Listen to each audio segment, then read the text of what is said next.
This folio of flower paintings in the Gutmann-Maclay collection was discovered on a bookstall. Beyond that, nothing is known of its origins. It contains a series of flower paintings which were presumably made between the years 1863 and 1868.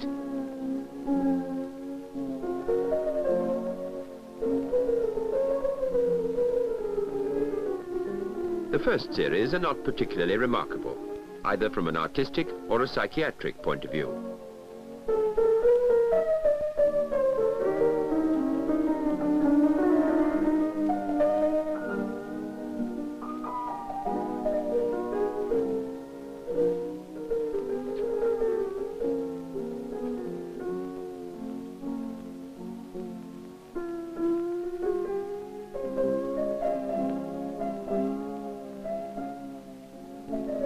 Note the date of this painting, August the 31st, 1863.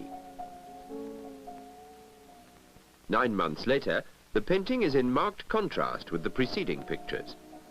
The picture occupies most of the paper, leaving very little background. Some irrelevancies have crept in the form of coloured spirals spreading outwards.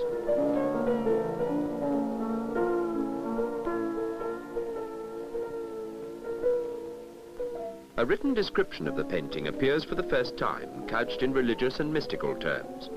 The text suggests that the paintings are offered to a loved person who is partly in the earthly and partly in the spiritual world. There is reference to a new inner feeling, and the crimson fruit is said to represent love of Jesus and implicit faith and reliance on his word.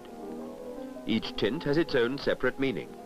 Blue is emblematic for tenderness, yellow for warmth, crimson is the highest and deepest and purest term. This painting of May 1864 from Halkin Street in Belgravia tends to occupy almost all the paper.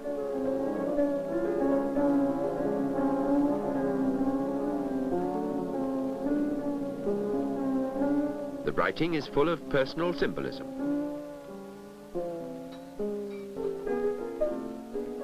For the first time, other figures and symbols intrude into the paintings.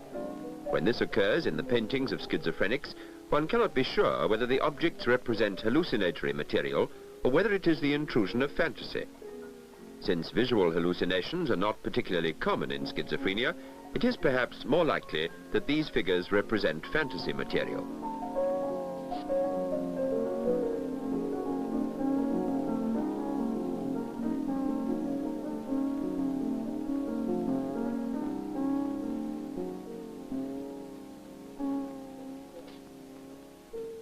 The background is now completely obliterated in this picture, which is dominated by the colour white spreading out from the centre to the margins.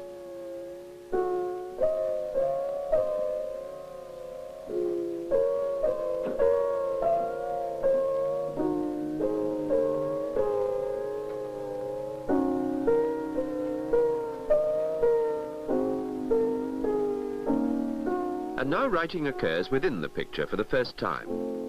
Especially noticeable is the word shown here, cramo, which may well represent the use of an invented word which occurs in schizophrenia, the so-called neologism.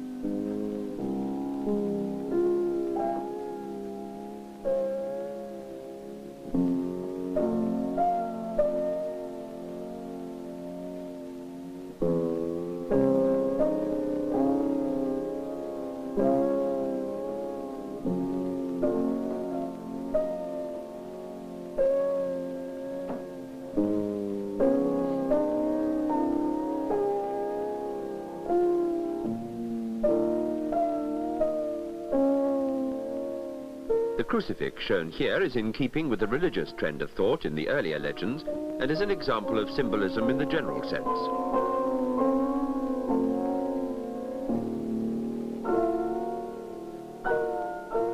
More figures occur, and other symbols such as the eye and the serpent, and possibly some crude sexual symbolism.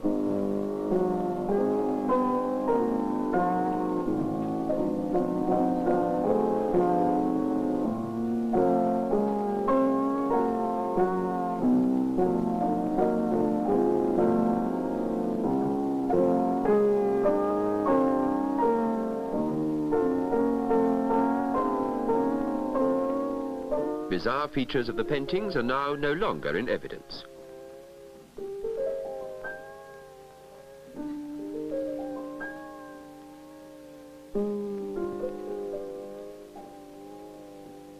This is very much like the first paintings. Evington is a village in Leicestershire. Perhaps the artist was recuperating there, who knows?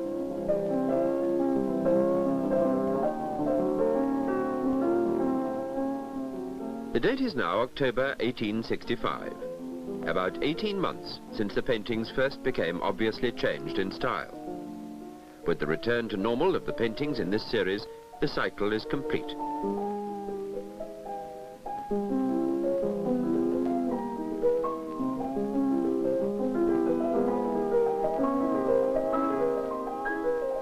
It is very difficult to escape the conclusion that the artist went through a schizophrenic episode in the period under review, and that the progress of this illness was reflected in the paintings we have seen. The changes illustrated are those to which attention has often been drawn in the works of schizophrenic painters. The tendency for writing to appear in and in connection with the paintings. The expansion of the picture to fill the whole of the paper. The use of personal as well as general symbols. And above all, a general disintegration in the character of the paintings, so that irrelevant material creeps in, and much of the unity of the artist's original concept becomes fragmented.